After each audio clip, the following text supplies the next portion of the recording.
Un militaire russe en Ukraine peut désormais faire face aux dangers bien avant d'atteindre la véritable ligne de front. Cela peut ne pas commencer lorsqu'il tire avec une arme, ni même lorsqu'il descend dans une tranchée. La menace peut apparaître au moment où il quitte une ceinture forestière, roule à moto sur une piste de terre ou se réfugie dans un bâtiment abandonné en supposant que le ciel au-dessus de lui est vide. C'est le type de champ de bataille que l'Ukraine façonne grâce aux drones. Des unités comme le bataillon Cygnium, Magyar Birds, Nemesis et K2 ne ciblent pas seulement l'infanterie proche des positions de tranchées. Elles surveillent les routes, les lignes d'arbres, les véhicules légers, les lieux d'approvisionnement, les équipements de communication et les zones temporaires de rassemblement sur plusieurs secteurs du front. Pour la Russie, le problème ne se limite plus à la perte d'un soldat ou d'un camion filmé dans une séquence de drones. Le problème plus profond, c'est le mouvement lui-même. Le jour, les routes deviennent exposées. La nuit, l'obscurité ne garantit plus la dissimulation lorsque des caméras thermiques scrutent le sol. Et dès qu'une cible apparaît, un drone FPV peut l'atteindre avant qu'elle ait le temps de disparaître. Avant d'aller plus loin, pensez à aimer, partager et vous abonner à la chaîne pour plus d'analyses claires sur les armes, les batailles et les chocs géopolitiques qui façonnent la guerre aujourd'hui. Alors, que se passe-t-il lorsqu'une armée ne peut plus se déplacer sans être détectée? La guerre des drones menée par l'Ukraine n'est plus centrée sur une seule formation célèbre ou sur une seule frappe réussie. Elle commence à ressembler à un réseau de chasse connecté opérant sur plusieurs fronts où différentes équipes de drones exécutent le même processus létal depuis des directions différentes. Le bataillon Cygnium, Magyar Birds, Nemesis et K2 peuvent apparaître dans différentes vidéos et différents rapports, mais le schéma derrière leur travail est souvent le même. Un drone de reconnaissance observe le terrain. Une cible est identifiée. Un drone FPV ou une autre plateforme de frappe est lancée. Après l'impact, un autre moyen aérien vérifie le résultat et cherche d'autres mouvements. Ce rythme est important car il transforme des images dispersées du champ de bataille en quelque chose de plus grand qu'une collection de clips dramatiques. Il montre une méthode fondée sur la vitesse, la pression constante et l'observation persistante. Le front de Liman offre l'un des exemples les plus clairs de cette approche. Le bataillon Cygnium est devenu étroitement associé à l'activité des drones dans ce secteur, où les ceintures forestières, les maisons endommagées, les routes étroites et les petites localités rendent les déplacements compliqués, mais pas invisibles. En février, Ukrinform a rapporté que les pilotes de Cygnium avaient utilisé des drones FPV nocturnes pour perturber une avancée russe sur le front de Liman, frappant les troupes avant qu'elles puissent prendre de l'élan contre les positions ukrainiennes. Le sens tactique est clair. Un soldat russe n'a pas besoin d'atteindre une tranchée pour devenir partie intégrante de la bataille. Il peut être détecté en traversant une ligne forestière, en quittant un abri ou en se déplaçant entre des bâtiments, et ce bref moment d'exposition peut suffire à diriger un drone d'attaque vers lui. C'est là que le champ de bataille commence à se refermer autour de l'assaillant. Plus au sud et à l'est, la même logique apparaît dans les régions de Donetsk, de Zaporijia et de Luhansk, mais la liste des cibles devient plus large. Magyar Birds, Nemesis et K2 ne recherchent pas seulement l'infanterie.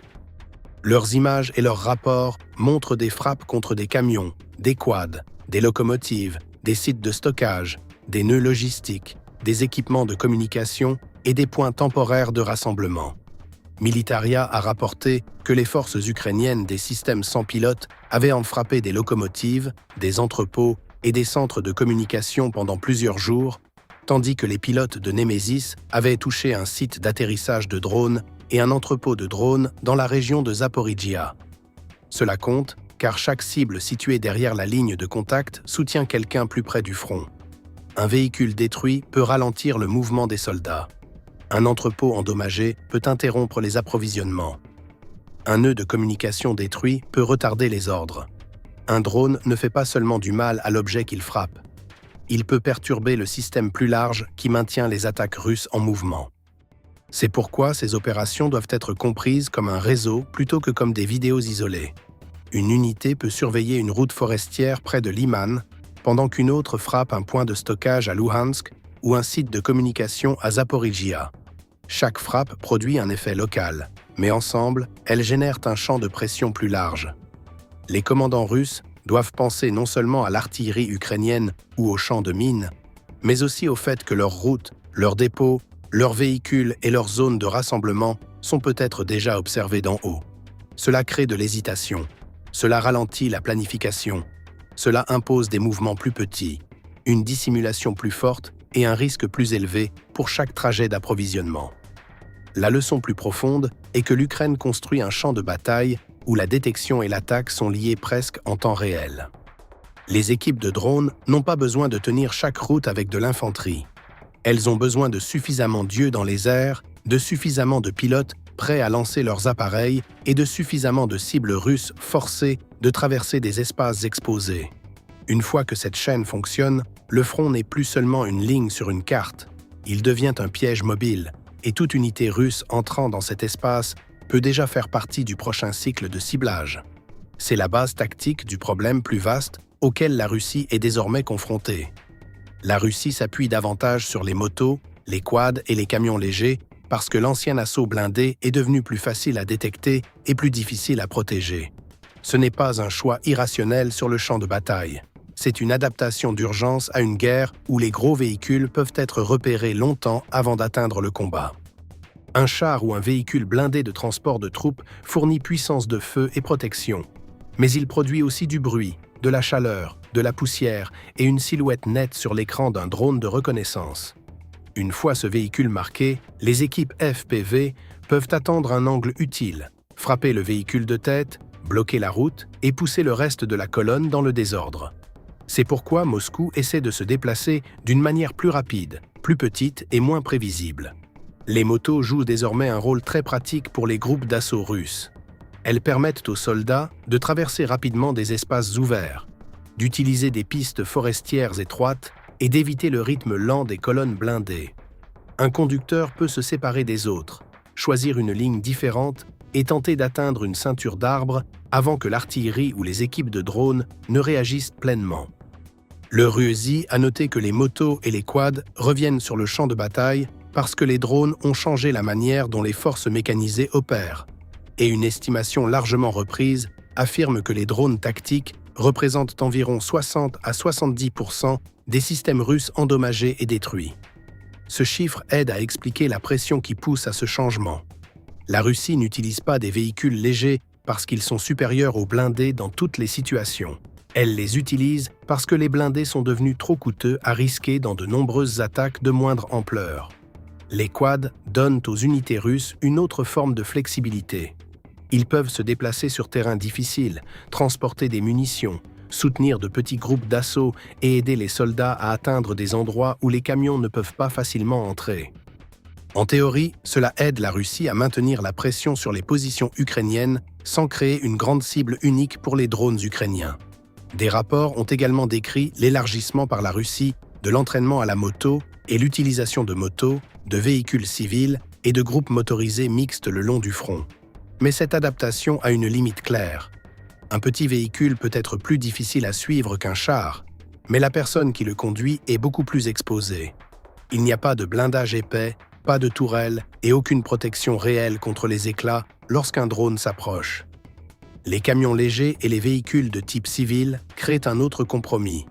Ils peuvent transporter plus de troupes ou de ravitaillement qu'une moto, et ils peuvent se fondre plus facilement dans des routes endommagées ou des zones bâties. Mais si l'un d'eux est découvert au mauvais moment, il devient une cible concentrée. Un camion rempli de soldats peut transformer un seul impact de FPV en une perte grave, surtout lorsque les passagers ont peu de temps pour descendre ou se disperser. C'est le calcul brutal qui se cache derrière la mobilité légère. Elle peut réduire le risque d'être détectée tôt, mais elle peut aussi augmenter les pertes lorsque la détection a quand même lieu. La vitesse aide seulement jusqu'au moment où le ciel identifie l'itinéraire. Le problème plus profond pour la Russie est que les véhicules plus petits ne suppriment pas la menace des drones. Ils changent simplement la forme du risque. Les motos peuvent se précipiter à travers une ouverture, les quads peuvent se faufiler sur un terrain brisé et les camions peuvent emprunter des routes secondaires. Mais tous dépendent encore du timing, de la dissimulation et de la chance. Si la reconnaissance ukrainienne repère ce mouvement, l'avantage peut disparaître en quelques secondes. Moscou essaie de survivre à l'ère des drones en devenant plus légère et plus rapide.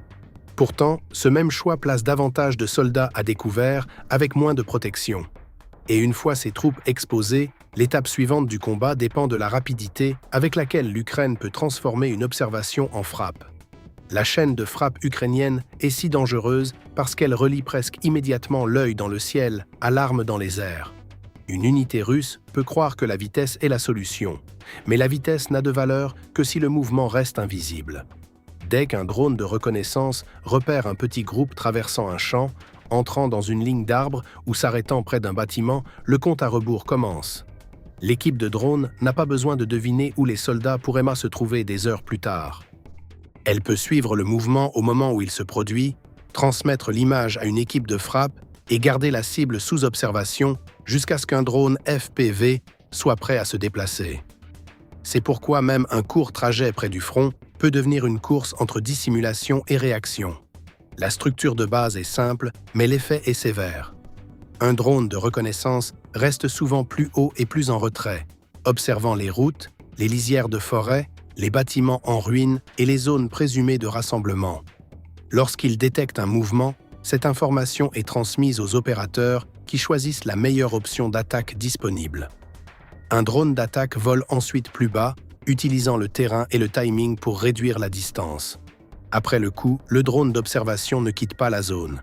Il vérifie le résultat, cherche des survivants et recherche un autre véhicule ou une autre équipe tentant de s'échapper. Cela crée un cycle dans lequel une observation peut produire une frappe, et une frappe peut révéler la cible suivante. Dans ce type de combat, la première erreur peut déclencher une réaction en chaîne. Les drones FPV à fibre optique rendent ce cycle plus difficile à perturber. Les drones FPV traditionnels dépendent de signaux radio, et les deux camps ont passé des années à essayer de brouiller ces liaisons avec la guerre électronique. Les drones à fibre optique fonctionnent différemment. Ils tirent derrière eux un câble fin, et ce câble maintient le signal de commande et le flux vidéo connecté à l'opérateur. Ces systèmes peuvent utiliser des lignes de fibre optique atteignant environ 10 à 20 km, permettant au drone de maintenir une image stable sans dépendre du contrôle radio standard. Pour un pilote, cela signifie que l'image peut rester claire jusqu'aux dernières secondes avant l'impact. Cela ne signifie pas que les drones à fibre optique résolvent tous les problèmes de l'Ukraine. Le câble ajoute du poids, limite certaines manœuvres et peut être endommagé par le terrain, les arbres ou les obstacles. Ces drones exigent aussi une utilisation prudente, car la ligne doit se dérouler pendant que l'appareil vole. Mais leur valeur sur le champ de bataille reste évidente. Dans les secteurs où la guerre électronique est intense, un FPV normal peut perdre le signal avant d'atteindre la cible. Un modèle à fibre optique peut continuer à avancer, même lorsque le brouillage remplit l'air.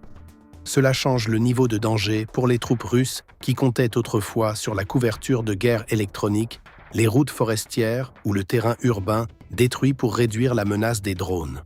Le point plus large est que l'Ukraine n'améliore pas seulement le drone lui-même. Elle améliore le lien entre détection, décision et attaque. Les drones de reconnaissance fournissent pas les yeux. Les équipes FPV délivrent la frappe. Le contrôle par fibre optique aide à préserver la connexion lorsque la guerre électronique tente de la couper. Ensemble, ces éléments créent une chaîne de destruction plus rapide et plus fiable. Pour les soldats russes, être vu n'est plus seulement un avertissement. Cela peut être la première étape d'une séquence très courte qui se termine par un drone déjà en approche. Et lorsque cette séquence devient plus difficile à interrompre, l'Ukraine peut utiliser les drones non seulement pour frapper des troupes en mouvement, mais aussi pour endommager les systèmes qui les soutiennent. Ce réseau de soutien est désormais devenu l'un des principaux ensembles de cibles de l'Ukraine. La bataille ne consiste plus seulement à frapper les soldats russes pendant qu'ils se déplacent vers le front. Les unités ukrainiennes de drones essaient aussi d'affaiblir les parties de la machine de guerre russe positionnées derrière ces soldats. Les dépôts de munitions, les nœuds logistiques, les dépôts de drones, les sites d'atterrissage, les antennes de communication et les zones temporaires de rassemblement comptent tous parce qu'ils aident la Russie à préparer ses attaques. Si ces lieux sont frappés avant le début d'un assaut, les troupes au front peuvent arriver avec moins de soutien, moins de drones, une coordination plus faible et un flux d'approvisionnement plus lent. C'est là qu'une petite frappe peut produire un effet beaucoup plus large sur le champ de bataille. La frappe de K2 contre un nœud logistique russe dans la région de Louhansk montre pourquoi ces cibles sont importantes. Un site logistique n'est pas simplement un bâtiment ou un tas d'équipements. C'est un lieu où le carburant, les munitions, les pièces de rechange et le matériel militaire peuvent être rassemblés avant d'être déplacés plus près du front. Si un drone détruit ce nœud, les conséquences peuvent s'étendre au-delà de la zone d'explosion. Une unité attendant des obus peut recevoir moins de munitions. Un équipage de véhicules peut perdre du matériel de réparation. L'infanterie peut devoir retarder son mouvement parce que les approvisionnements ne sont plus prêts. Dans une guerre définie par la pression, le retard peut devenir une forme de perte. Nemesis a également montré comment les équipes ukrainiennes de drones poussent plus profondément dans la structure de soutien russe. À Zaporizhia, les frappes signalées contre un dépôt de drones et un site d'atterrissage ont envoyé un message tactique clair. L'Ukraine ne se contente pas de se défendre contre les drones russes dans les airs. Elle essaie de frapper les endroits où ces systèmes sont stockés, préparés et lancés. Lorsqu'un entrepôt de drones est endommagé, la Russie peut perdre des pièces d'appareils, des batteries ou du matériel de contrôle. Lorsqu'un site d'atterrissage est détruit, les opérateurs peuvent être forcés de se déplacer, de reconstruire leurs procédures et d'accepter davantage de risques. Cela affaiblit la capacité de la Russie à répondre aux frappes ukrainiennes par sa propre pression aérienne. Les cibles de communication sont tout aussi importantes que les munitions ou les drones. Les attaques de Nemesis contre des antennes et des centres de communication à Donetsk et à Zaporizhia indiquent un objectif plus profond: perturber le lien de commandement entre les unités russes. Sur le champ de bataille, les ordres doivent circuler rapidement. Les équipes d'artillerie ont besoin de cibles mises à jour. Les groupes d'assaut ont besoin de directives. Les équipes de drones ont besoin d'un contact avec les observateurs. Si un nœud de communication est endommagé, le front ne s'effondre pas toujours, mais il peut devenir plus lent et moins organisé. Quelques minutes de confusion peuvent compter lorsque des troupes sont déjà en mouvement sous surveillance. Voilà comment une frappe contre une antenne métallique peut affecter des soldats dans des tranchées à des kilomètres de là. Magyar Birds ajoute une autre couche en ciblant le transport et le mouvement derrière la ligne de combat. Les frappes signalées contre des locomotives et des cibles liées au transport comptent, car les liaisons ferroviaires et routières maintiennent les équipements lourds et les approvisionnements en mouvement vers les secteurs actifs. Une locomotive n'a pas besoin d'être près d'une tranchée pour influencer la bataille. Elle peut faire partie de la chaîne qui amène vers l'avant des munitions, des véhicules, du carburant ou du matériel du génie. Lorsque cette chaîne est interrompue, la Russie doit trouver une autre route, attendre des réparations ou transférer la cargaison vers des moyens de transport moins efficaces. Cela crée de la friction et la guerre moderne punit toute force qui se déplace trop lentement. C'est le véritable sens de la campagne de drones plus large de l'Ukraine. Elle ne chasse pas simplement tout ce qui apparaît au front. Elle entame le système qui permet à la Russie de combattre, de se déplacer, de communiquer et de reconstruire la pression après chaque attaque ratée. Les soldats peuvent être les cibles les plus visibles, mais les entrepôts, les antennes, les dépôts de drones et les zones de rassemblement décident si ces soldats peuvent continuer à avancer. Si la ligne de front est l'endroit où les forces russes tentent de pousser vers l'avant, la logistique et les communications déterminent combien de temps cette poussée peut continuer. L'Ukraine frappe désormais les deux, et cela rend le prochain problème de Moscou plus difficile à cacher. Le terrain découvert n'est plus le seul endroit dangereux pour les troupes russes. La leçon plus dure de ces batailles de drones est que même la couverture devient moins fiable. Un soldat peut s'exposer clairement en courant à travers un champ, mais il peut aussi ramper dans des buissons, se cacher dans une maison endommagée ou se déplacer le long d'une ligne d'arbres et être quand même trouvé. Cela change un ancien instinct du champ de bataille. Dans les guerres précédentes, un homme sous des branches ou derrière un mur avait de meilleures chances de disparaître de la vue ennemie. En Ukraine, cette couverture peut n'être que temporaire, parce que le ciel peut continuer à observer longtemps après que le soldat croit avoir disparu. C'est là que la peur commence à suivre chaque mouvement. Le problème s'aggrave dans les terrains détruits. Les ceintures forestières, les abords de villages, les maisons détruites et les pistes étroites peuvent aider les soldats à éviter le feu direct venu du sol. Mais ils créent aussi des itinéraires prévisibles. Si les troupes russes veulent se déplacer sans blindage, elles doivent souvent utiliser les mêmes lignes d'arbres, les mêmes passages entre les bâtiments ou les mêmes routes de terre menant vers le front. Les drones de reconnaissance ukrainiens peuvent étudier ces itinéraires et attendre le mouvement. Un homme immobile dans un buisson peut sembler dissimulé à un autre soldat, mais depuis le ciel, un seul mauvais mouvement peut révéler sa position. Une personne quittant un bâtiment à la mauvaise seconde peut transformer un abri en piège. C'est pourquoi la recherche depuis les airs peut être plus patiente que la personne qui se cache en dessous. De jour, cette pression est facile à comprendre. Les routes, les champs, les toits, les ombres des arbres et les traces fraîches fournissent tous des indices aux équipes de drones.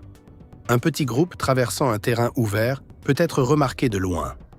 Une moto soulevant de la poussière peut révéler l'itinéraire qu'elle a emprunté.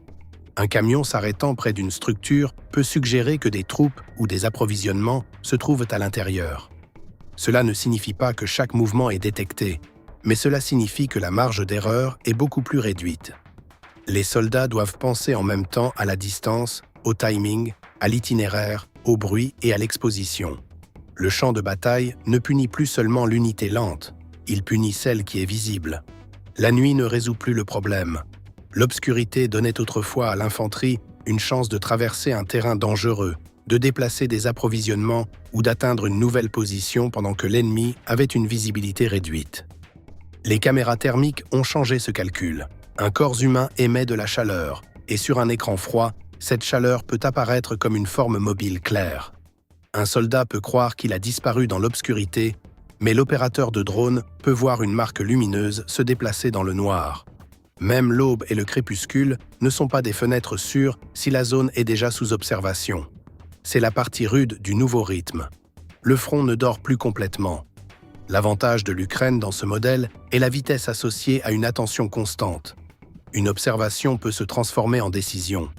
Une décision peut se transformer en lancement.